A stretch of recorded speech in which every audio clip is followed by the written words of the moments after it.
All right. Welcome, everyone. Please be seated. Welcome to another Peaceful Solution Character Education Teacher Certification training class.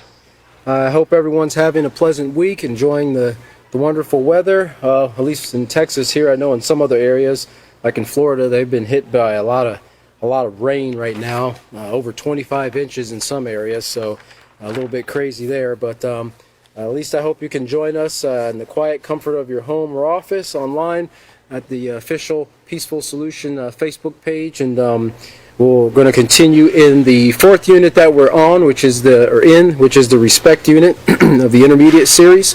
As we've always mentioned before, of course, you can click on the More tab on the under our Facebook page, and you can, under that tab, will show you the previous classes or the books of the previous classes that we covered, which is Character, Acceptance, and Self-Control, which is leading up to where we are now. After this, we have one unit to go through in the intermediate, which is Responsibility. But we'll continue with all these as it builds up. Remember, these are building blocks to a positive character, so we don't skip over anything, we don't jump ahead, we just refer back to the things that we've covered, because they all tie into one another.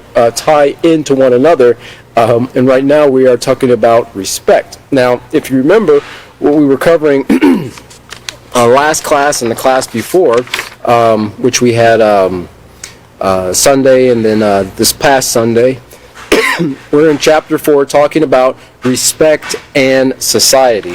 All right, respect and society, and we talked about culture and how societies are broken up by groups of people, right? A society is a community or broad group of people who work together for a common purpose and have collective activities and interests.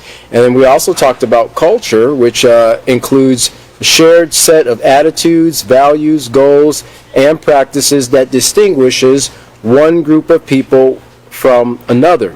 And as we learned on page 86 there can even be several different cultures within a society. Okay, we talked a lot about that in the previous classes, and the different aspects that distinguishes one culture from another. One of the things we talked about was food.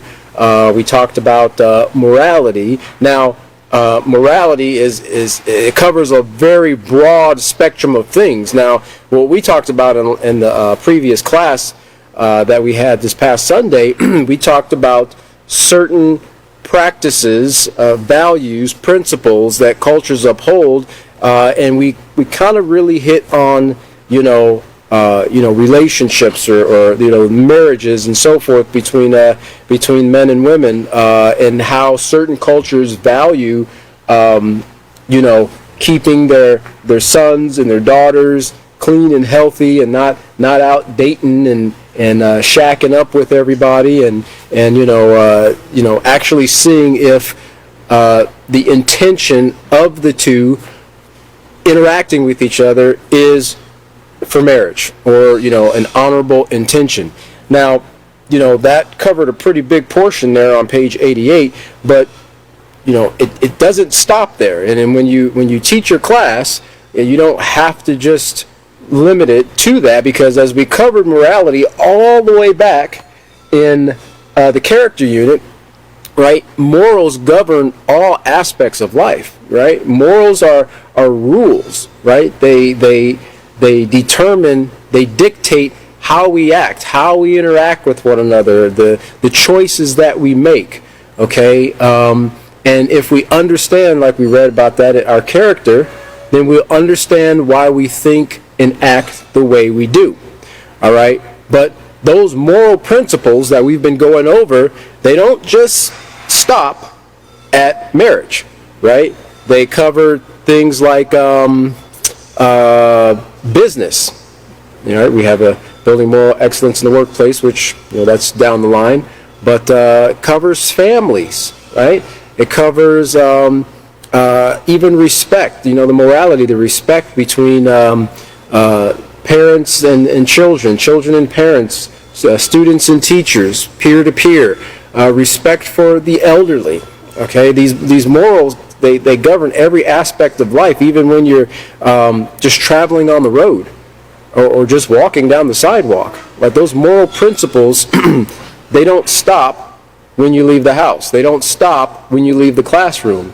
They, like we covered before, you take your character everywhere you go. So when we cover that word morality there, think of everything that we've covered from character all the way up to the respect unit at this point. We just talked about one aspect of morality, for example, right? So now we're going to continue moving forward here. We're still on page 88, and we're still in that same procedure. We won't, not necessary, you can kind of read that for yourself there. We were in procedure 3 because that covers pages really 86 through 90, and we're only on page 88. So we did cover that last class. But let's look down to entertainment, because these, again, if you look at the very top of the page on 88, you see what we're talking about are other categories used to distinguish one culture from another. And at the bottom there, you see entertainment. Well, entertainment in the form of music, art, and sports has always been an important aspect of culture. Many ancient civilizations have left their legacy to the modern world through their art and music. I was thinking about we used to go to a lot of field trips when I was in school, elementary and high school. Not so much high school, but we went to a lot of museums.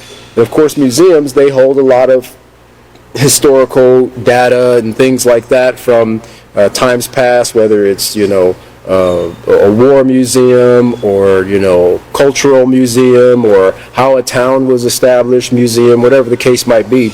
And I was thinking about when we went to we've been to DC many times, and they have a natural history museum, and they also have an art museum in the Smithsonian museums that kind of go up and down either side of the mall there.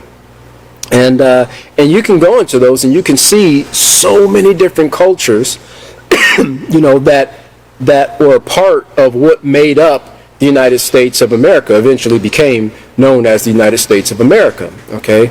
And you can kind of go through there and see a lot of the different things that were found in caves, the different drawings, and even some of the instruments that were played at by different tribes, Native American tribes, and even things that came over with different people as they came to the United States to kind of get themselves established from other nations.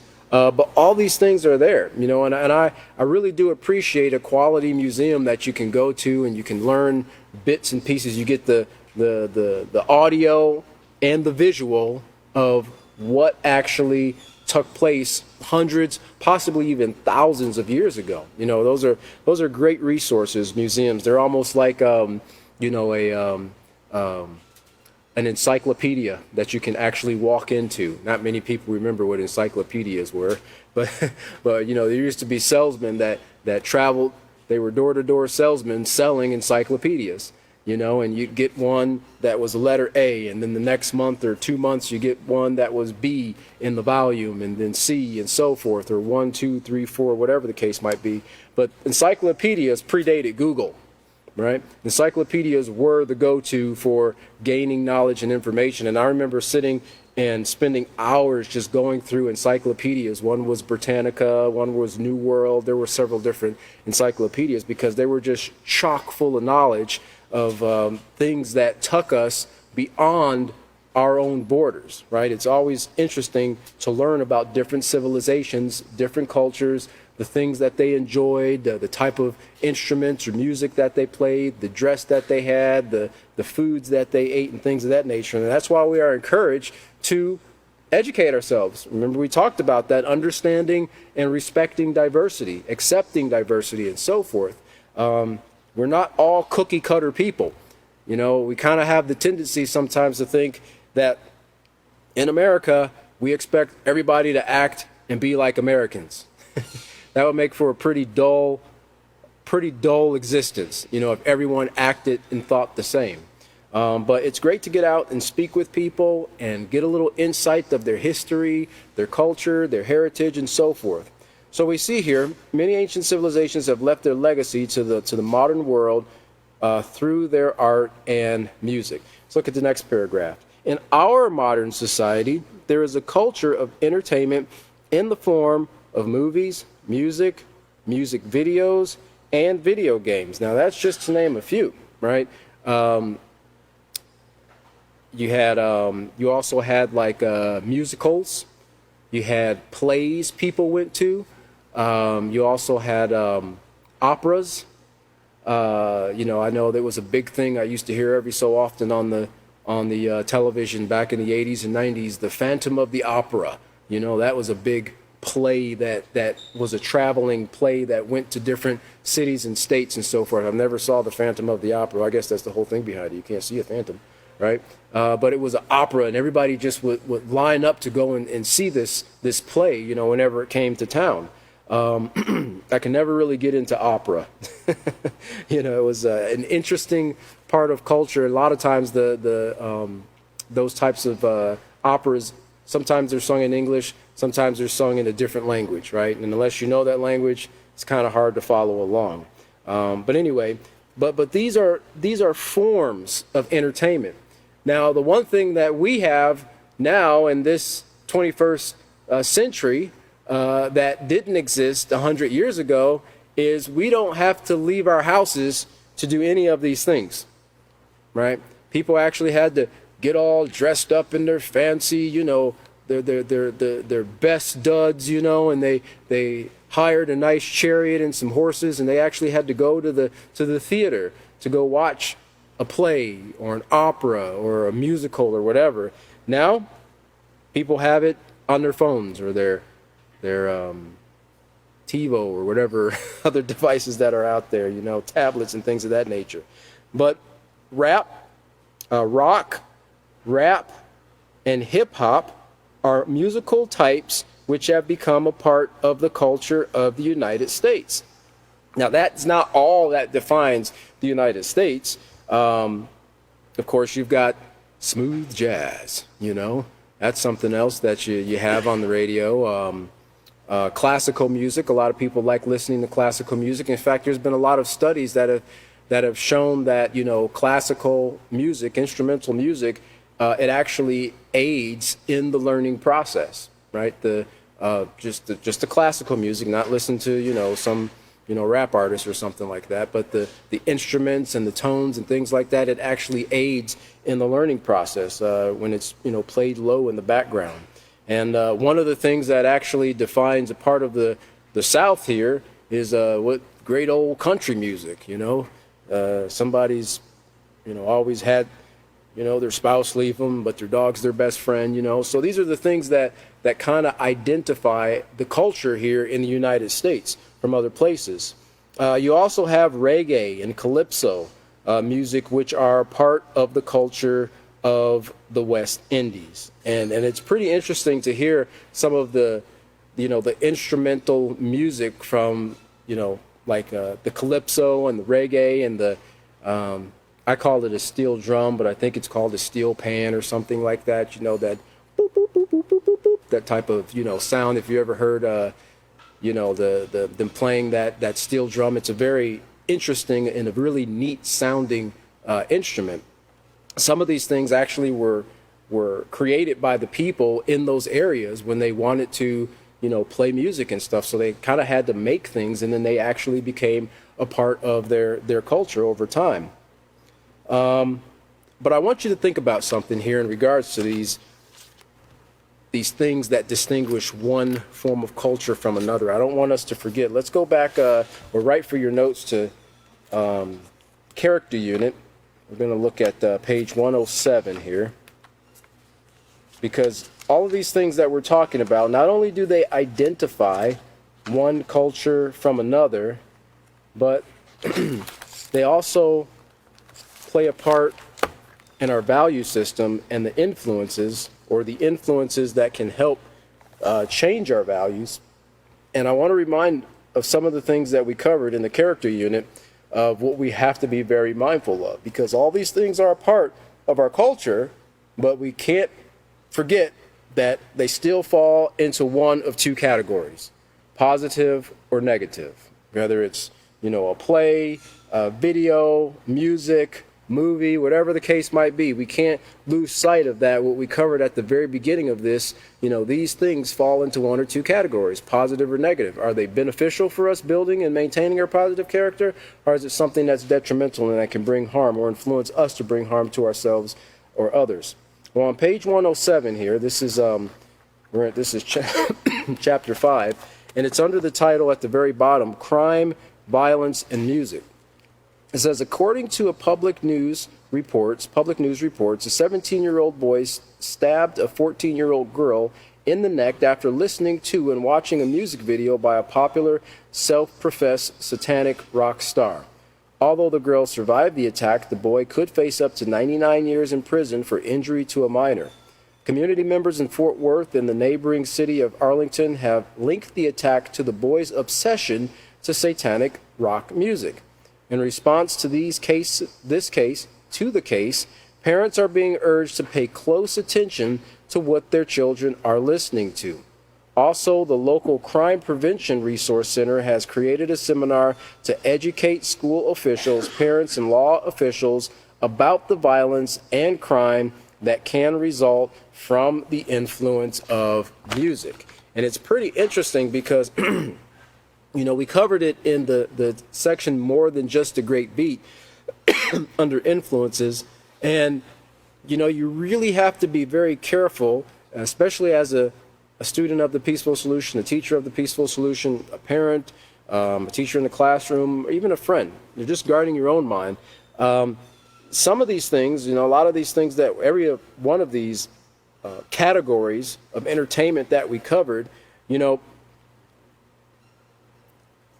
filmmakers, producers, they're kind of skilled in getting you to listen to something that in a lot of cases will influence you to purchase something, or in some cases, those lyrics or the images that you see, they have the ability, the potential as an influence to get your mind thinking in a destructive way. I saw it was a video. A guy was kind of concerned about what he was seeing on the internet. He kind of stumbled across it, but it's a video that actually, not a video, it's a website that the whole genre or theme of the website is self-harm. It's self-harm. And a lot of people are concerned about this because it draws in like 10 million views per month. 10 million views per month, typically young people between the ages of 15 and 24 years old. Okay? And on there, it's not like a hotline, that people can call, and if they're feeling bad and they're thinking about, suicide or something like that. No. This website actually is telling them the best methods that they can take in order to end their lives. Okay? And it's kind of covered under the Freedom of Speech Act. And so, he was kind of bringing awareness to this and kind of letting parents and counselors and so forth know about these things, because a lot of times young people, they get online, they're feeling bad, they're recovered about, bullying that takes place in the school. They don't feel like they can talk to someone, or no one's going to listen, or they have spoken to someone and, not really much has changed. So they tend to take matters into their own hands. And like we've said before, people, they go the route of a permanent solution for a temporary problem. But when you're 12 or 13 or 14 years old and you're in junior high school or you're in high school, that time in your life seems like your whole world. Even though it's going to eventually pass, they're going to move on, they're going to become an adult, they're probably never going to see those peers anymore. But at that point in their life, that's their world. So these things are out there, right? They're out there to influence people, not to benefit them, but to influence them in a negative way, where they could actually do harm to themselves, possibly others in the process, or just completely eliminate their lives. And these are the things that are readily available to our youth, to our adults as well, but to our impressionable youth, just at the click of a mouse or the swipe of a finger on a phone or a tablet. All right, this is the degrading of our society, the morality of our society. Okay, and this is what we actually have to be. We have to be aware of these things so that we know what to look for and also know what to warn our students about as well. Okay, we don't want to be in the dark when it comes to these issues. Let's see here. Okay, so let's look over to page 89. So another category used to distinguish one culture from another. So we cover morality. We have entertainment there, which we covered a lot in the character unit and the acceptance unit. Then we have clothing here. Notice here clothing. Clothing is another important cultural indicator. Clothing is, sorry, let me use the punctuations here. Clothing is another important cultural indicator. Many cultures are distinguishable by their style of dress. All right. The Indian culture is well known for their traditional sari, and the Japanese for the traditional kimono. Some Middle Eastern cultures are well known for long dresses that do not show a person's form and veils that cover their faces. And, you know, when you're in that environment, where everybody is doing that or wearing that, you know, or dressed in that way, you tend to feel a little bit more comfortable.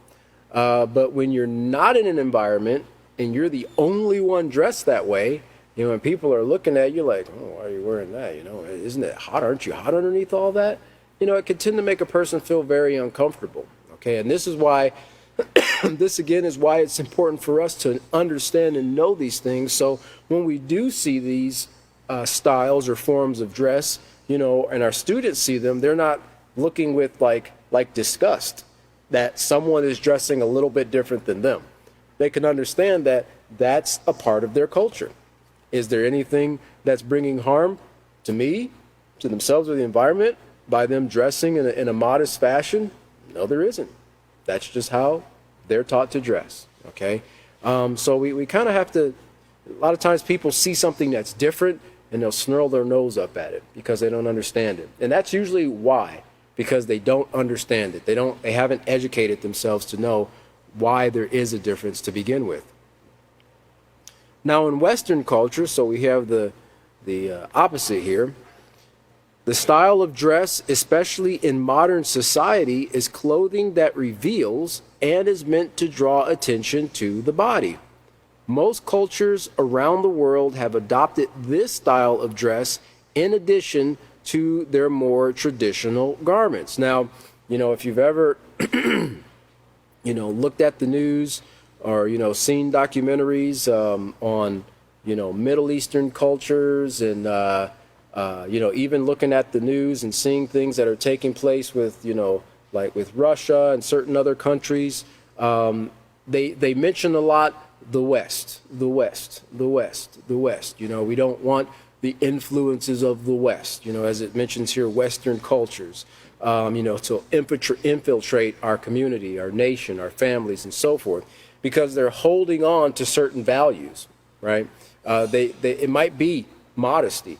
They're holding on to modesty.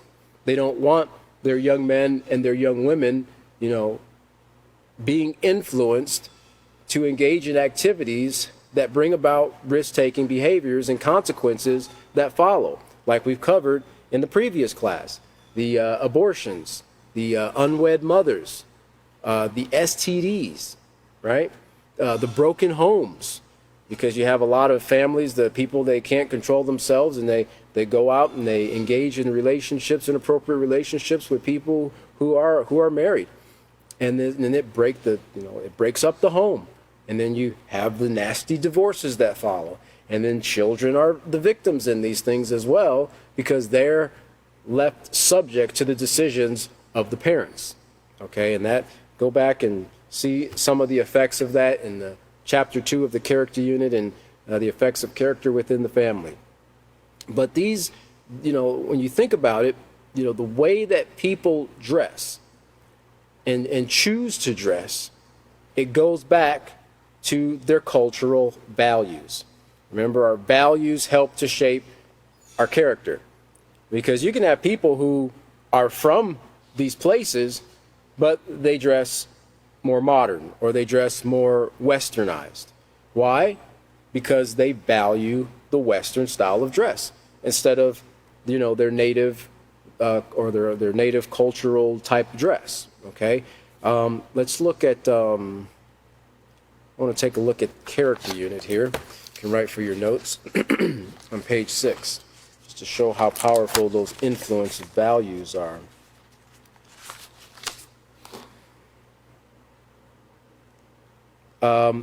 At the very bottom there, so this is on page 6 in the character unit, chapter 1. Let me just look at the first paragraph there. Let me look at the very top before we get to the values. It says the next most important factor in helping to develop your character is called values. So we can't discount the things that we value, the things that we hold dear, the things that are important to us, because they will affect and influence what our character, the outcome of what our character will be. Well, values are what you believe in or feel strongly about. Now, a lot of people believe in or feel strongly about things that are false. They believe in or feel strongly about things that are not beneficial for their health or the health of other people, right? Some people feel strongly about smoking marijuana every day. They feel strongly about getting drunk every afternoon after work. That's my time. Some people feel strongly about going to the club every weekend and finding somebody new. Okay, but those values have to go back into the categories that we established at the very beginning here of positive or negative, because those things can influence your character. And when they do, it's going to determine how you think, how you feel, and how you act. They also play a key role in developing your character. So the sum total of everything you value becomes your value system. Well, at the very bottom there, which is tying into what we're talking about on page 89 in the respect unit, the last paragraph, it says, what we value can also be affected by our culture and religion. In some cultures, there is value placed upon female modesty. In other words, women choose to dress in garments that do not show their form, while in other cultures, there is value placed on objects of art and physical beauty. If you live in an environment with a lot of crime, your safety and the safety of your family will become an important value. And I've seen interviews, where people, for a long time, people were coming against, a lot of the people in the Arabic community who chose to dress modestly, particularly the women, and they were kind of coming down pretty hard on them and saying, why are you forced to dress this way? And the women, that was being interviewed at the time, it was several of them, said, no one's forcing me. I choose to dress this way because I value myself. And there's absolutely nothing, because a person chooses to dress in a way that's modest, how is that bringing harm to anybody? Let them dress the way that they want, especially if it's a way that shows respect for themselves. Page 46. It also shows respect for others too. Page 46. You ever notice how a judge in a courtroom typically, they dress in a black robe, and they usually they'll have on like some type of a button-down suit or a shirt or a white shirt and a tie underneath. People who sat in those types of positions were considered prestigious. They were supposed to be upstanding members of society. You see it pretty much in all court systems. Now, there might be some really laid-back court systems, that they just come in jeans and a t-shirt. I don't know, But look at the Supreme Court. These are supposed to be our top judicial decision makers, right? Interpreters of the law and so forth. I mean, whenever you see them taking pictures, they're all in their black robes. Now, one thing we don't do is like the British. Those guys, they wear the the George Washington wigs, I think the men and women do, if I'm not mistaken, the curly wig. I think some of our forefathers did back in the day because of the influence of Britain before we completely broke away from it. Well, not completely, but anyway, that's something that you see in the courts and sometimes in some of their other sessions, their legislative sessions as well. So let's look at page 46 here. As you get to it, this is also in the character unit, and we're talking about dress here. Hold on. Let me make sure I got the right. Nope, I don't. Well, let me see if I can find it here. Oh, it might be 40. It might be 46 in the acceptance. I'm sorry. Hold on. But anyway, what I was going to point out here is the importance of being mindful of how we dress. Let's see here. Nope. Well, I'm sorry. It was just talking about. Oh, here it is.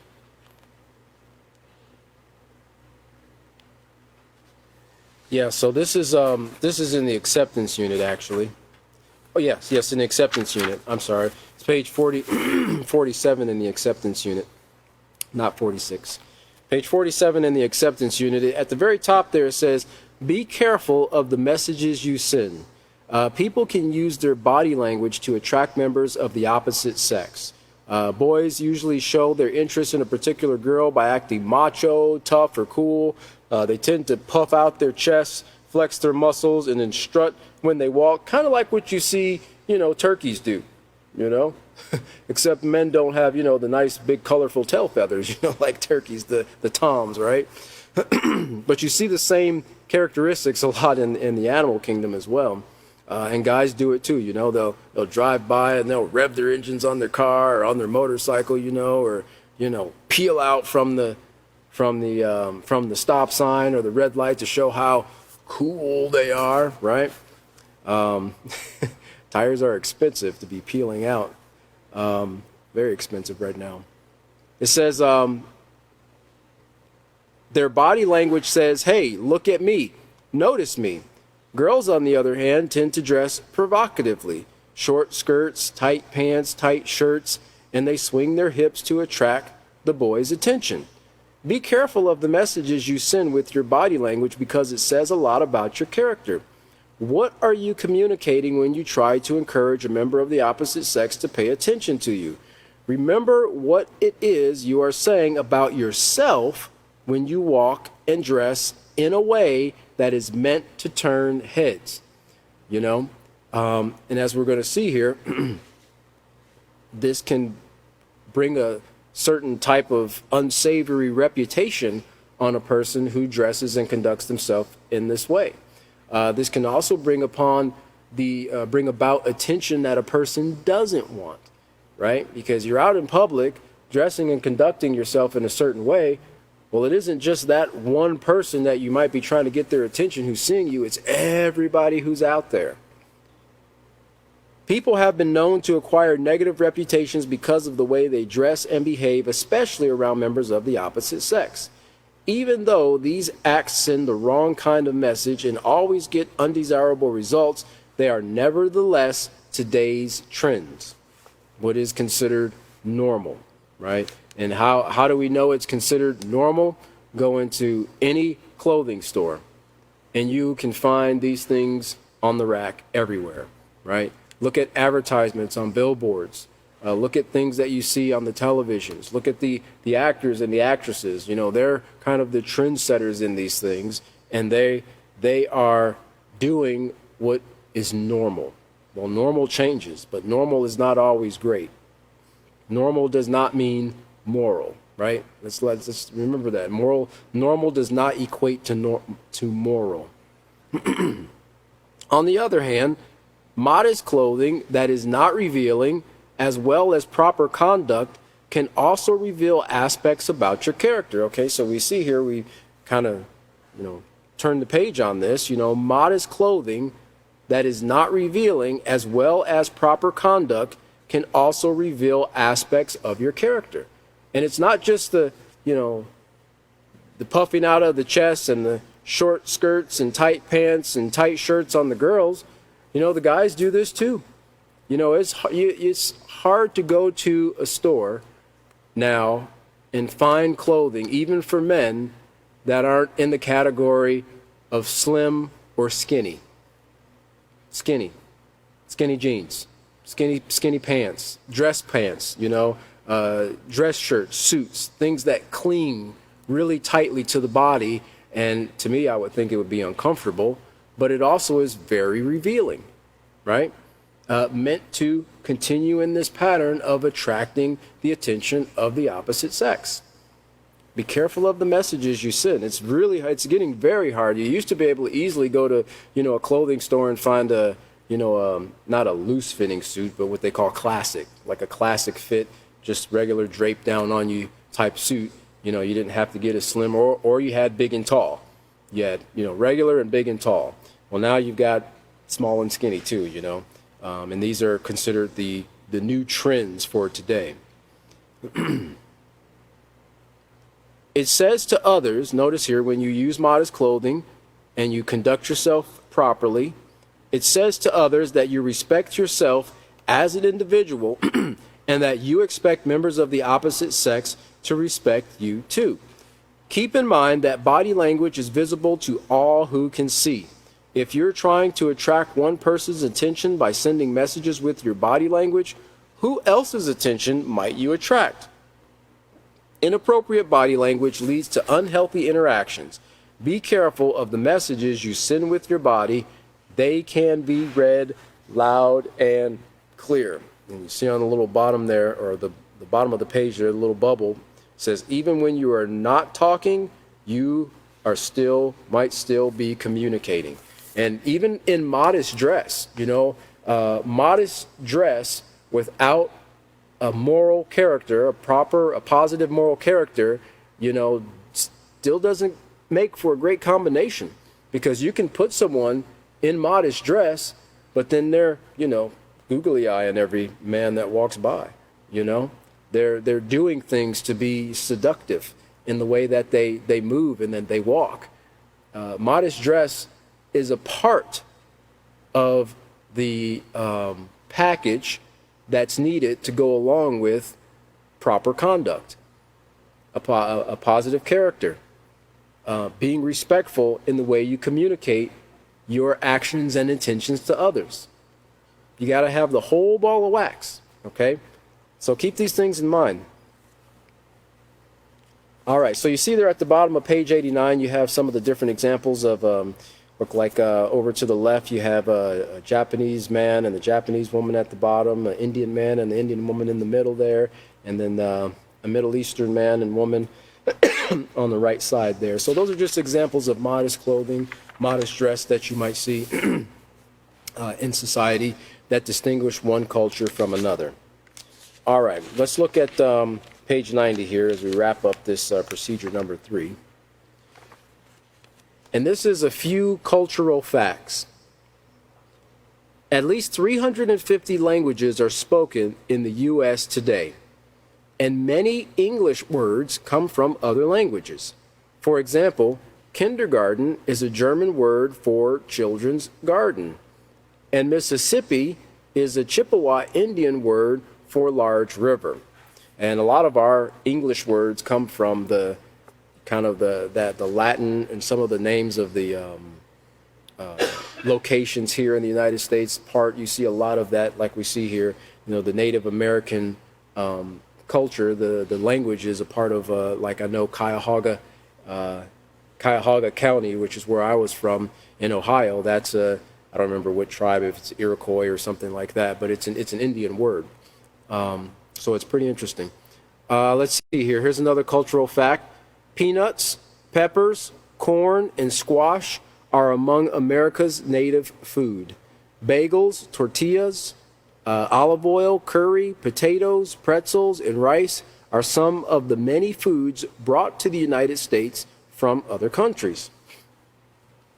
Our lives are enriched by the variety of cultures that shape our society.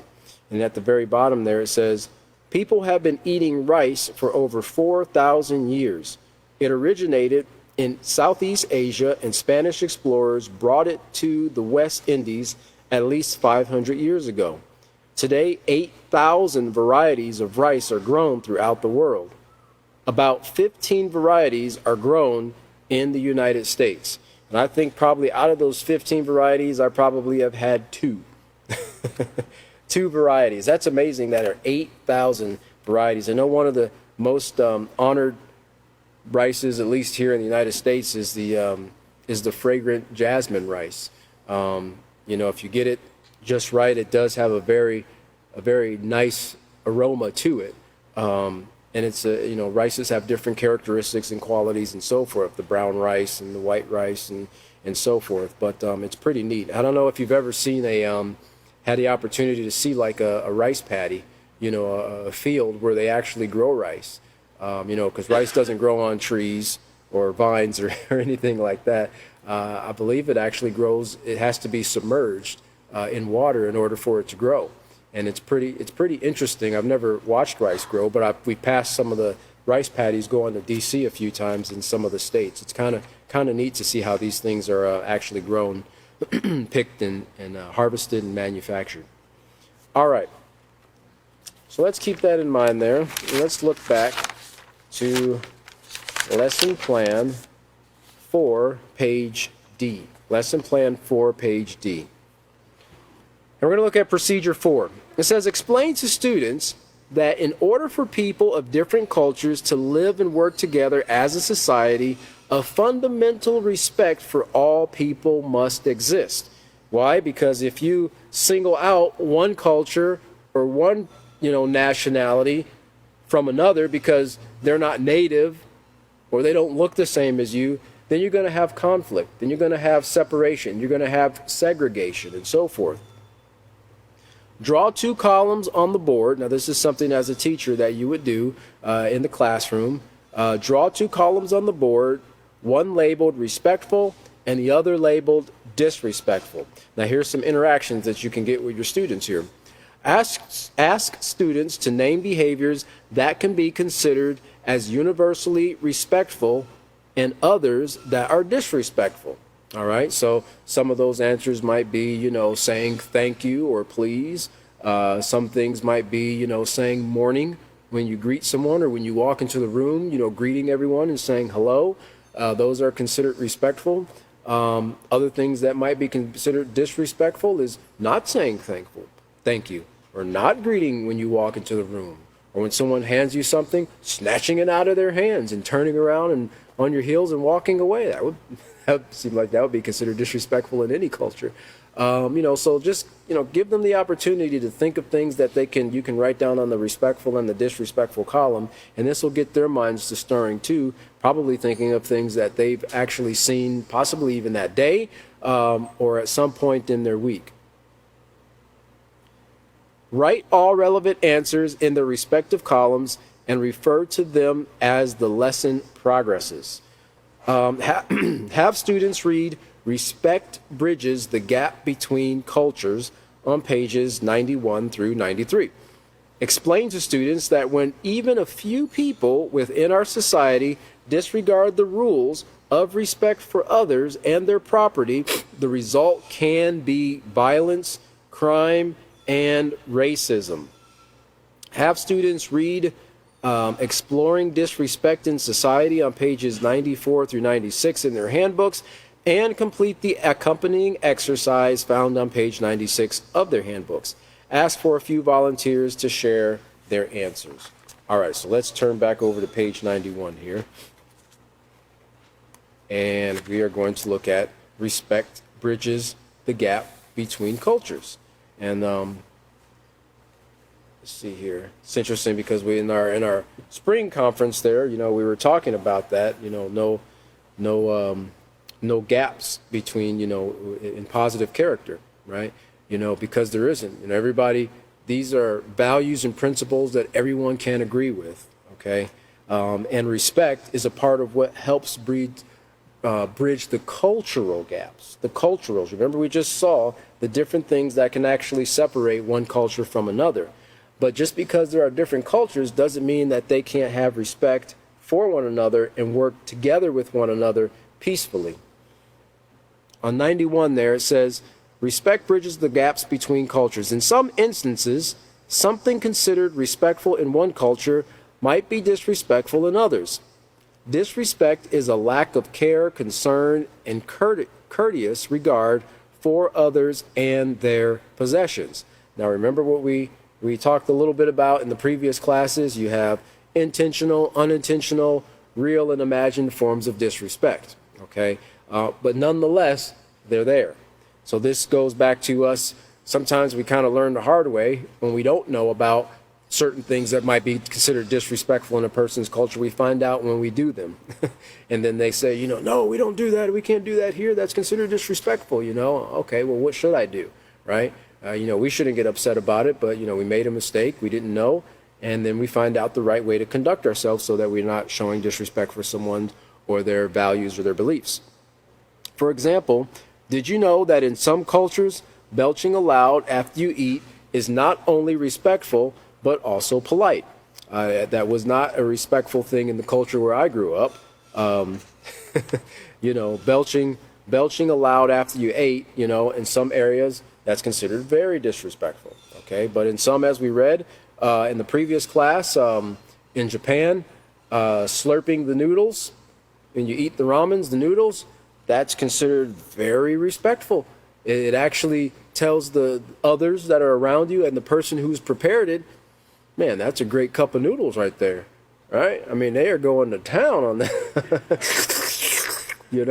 and then apparently it enhances the flavor. If you've ever seen people who are taste testers, I always thought I wanted to be a taste tester, a beer taste tester. But, when they take the wine and they slurp it, they slurp the wine into their mouth, and that mixing with the air, it does something to push the flavors over all parts of the tongue, because you have all the different centers on the tongue, the sweet, the salty, the spicy, isn't there one more? What is it? The sour, right? So you have all those different areas, so you have to, get your tongue completely coated, and they swish it around, and they go through all the motions and everything.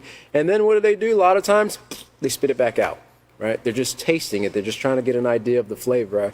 It was funny because I saw a video of the guy tasting, he was taste testing ice cream, and and he was just, I don't like smacking when people eat. I prefer that they chew with their mouths closed. Some people, in some cultures that would be considered very disrespectful. But in other cultures, smacking and belching and so forth, that lets the cook know you are really enjoying your meal, okay? And at the same time, if that's not actually bringing harm, to you, you just kind of have to grit and bear it, you can't go to another country and say, would you close your mouth and stop smacking, for heaven's sakes? I'm trying to have an enjoyable meal here, Do everyone have to burp, How disrespectful. Now you will be the one that's sitting in disrespect at the dinner table. Everyone will be looking at you like, where are you from?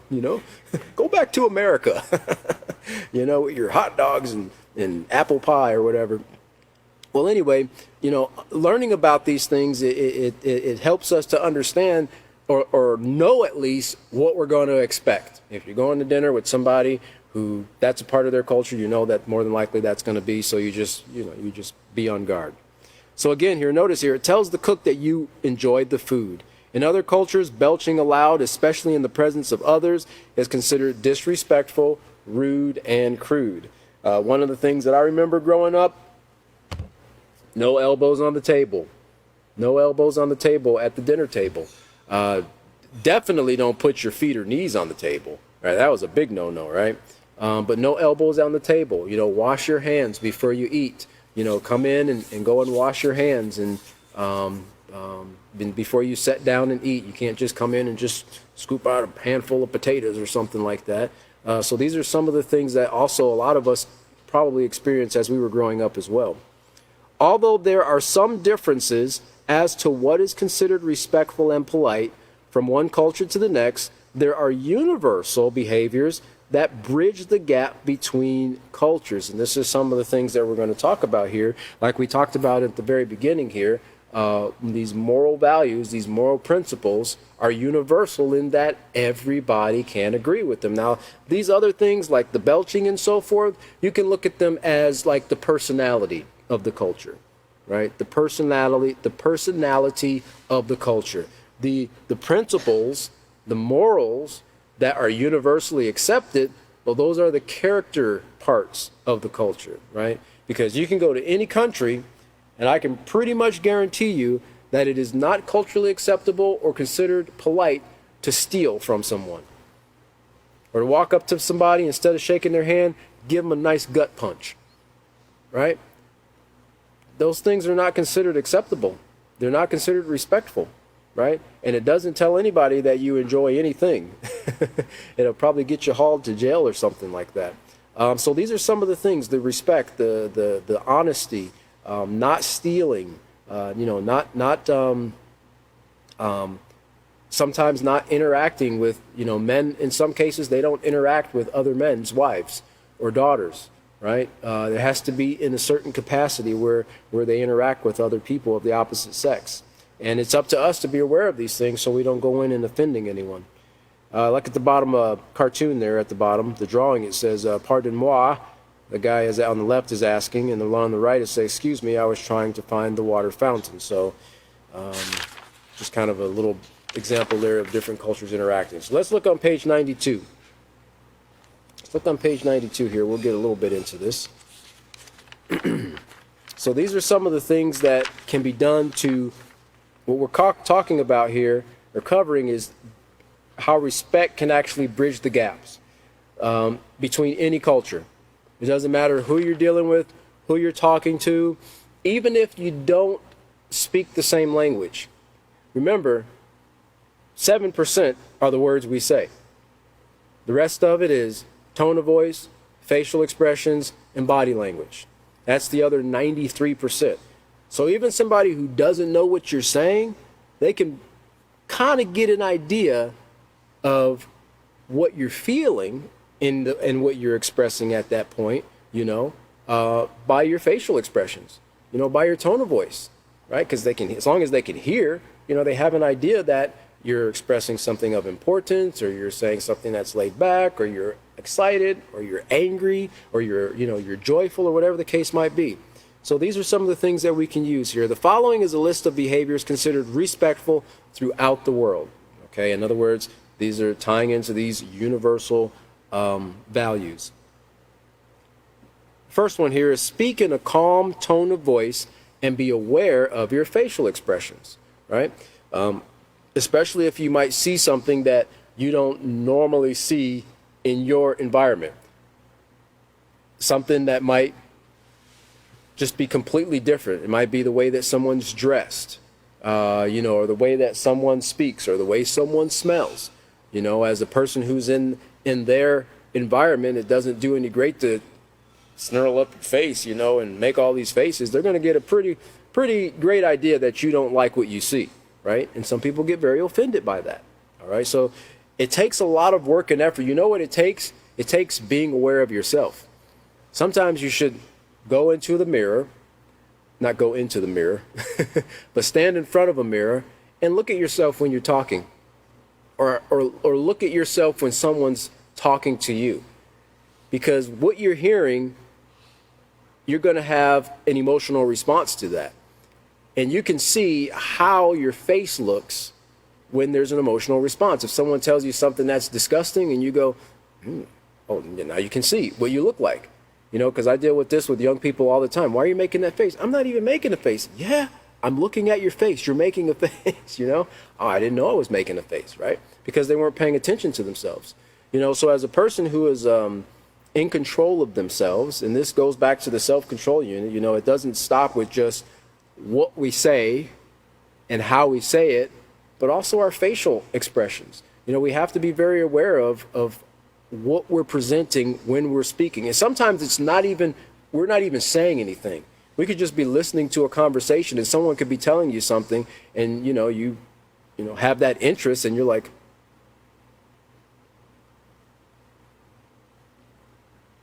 yeah, I just went through 3 emotions there. Really? Wow. I don't believe that. All right? And the person who's looking at you, they're seeing all these things, and they're taking it all in. And that is going to affect how they choose to interact with you, or even if they want to. So speak in a calm tone of voice and be aware of your facial expressions. Even if you do not know someone's native language, a person's tone of voice and facial expressions can convey a great deal of meaning. A respectful, caring attitude can be demonstrated by your actions as well as your words. And you know what is kind of universally accepted when you meet people, just a gentle smile, pleased to meet you, however the greeting might go, and usually a slight smile shows the person that you are pleased to meet them. Now, if you come and meet somebody and you're like, what is that going to paint to them? Oh, great, he doesn't really like seeing me. I guess he couldn't control his facial expressions either. What's this conversation going to be like? Okay, so be very aware of those things. Number 2 there, make requests of others rather than demands. And I'm trying to train my young children in this, especially the toddlers, because they'll say things like, I want water. I say, well, that's great. That's excellent. Goldfish, they want water too. Dolphins and whales, they want water. And so are you asking me, or are you making a demand, right? And then they, you tell them, well, this is how you ask if you want something. Can I have some water, please? And then they get the difference. They start to understand the difference between making a demand and asking. The words please and thank you are accepted as polite and respectful in any culture. You might have to learn their language, to express that, but pretty much everyone appreciates that. Even if someone does not fully understand your language, take time to say these courteous words. And even people who don't necessarily speak English as their native language, they have a general idea of some English words, like the very popular ones like hello, thank you, bye, and so forth. Those kind of basic everyday things they see on billboards and signs when you're in the airport, or maybe on the television or things of that nature. They have a general idea of those things. Number 3 here, it says, say excuse me if someone is in your way. Wait patiently for that person to move. If he did not hear you the first time, then repeat the words a little louder. But do not shout or yell, and never push your way past someone. And I've seen this before. I've seen it with adults, sadly, but a lot of time with children, they'll, excuse me, and blow right through a crowd of people. And I'm, hey, what are you doing? Well, I said, excuse me. Well, you got to wait for people to move first. Possibly they didn't hear you, or they were right in the middle of doing something where they couldn't move at that time. Just give them a few more seconds. And most of the time, it's not really that important, that you're blowing through it. But that just shows courtesy, right? That shows that you care about that person by not just pushing them out of the way. Many people have hurt themselves because they got knocked over unexpectedly by somebody who was impatient and who was in a rush. All right, point number 4 there. It says, give the appropriate greeting. It is polite and mannerly, it is polite and mannerly. A simple greeting to your family awaiting you at the dinner table is the right thing to do. It could be at the dinner table, or it could be like possibly at like a dinner conference you might be having if you're going to meet a group of people and tell them about the peaceful solution. It might not even be dinner. It might just be a big conference table. Well, give a greeting. Greet everyone and let them know that you're pleased to be there and you look forward to, the meeting or whatever it is that's going to be. People appreciate, it's those little things. We might not think much of it because it's becoming less commonplace in society, but people do appreciate these acts of respect, these acts of courtesy, these interactions that show that you do care and you have concern about them. Like I mentioned before, I think it was Dale Carnegie said, people don't care what you know until they know that you care. People are more willing to listen to you if they know that you have, like I mentioned before, honorable intentions, if you are genuinely concerned and have an interest for their well-being. If they think you're there just to take advantage of them or only benefit yourself, yeah, they might listen to you, but you're not going to have their full attention. Well, all these things show respect to those who we interact with, even if they're from different cultures. They also demonstrate self-respect when we choose to practice self-control and interact respectfully with other people. So we're going to, let's see, 1, 2, 3, 4. We're going to stop on page 92 at the 4th bullet point or smiley face there on page 92. And David's going to be our next teacher for our next class, which is going to be this upcoming Sunday, which will be April the 23rd. And that's going to be at 5:30 Central Standard Time as usual. We look forward to seeing you. Thank you for joining us, and I hope everyone has a wonderful evening and a safe trip home.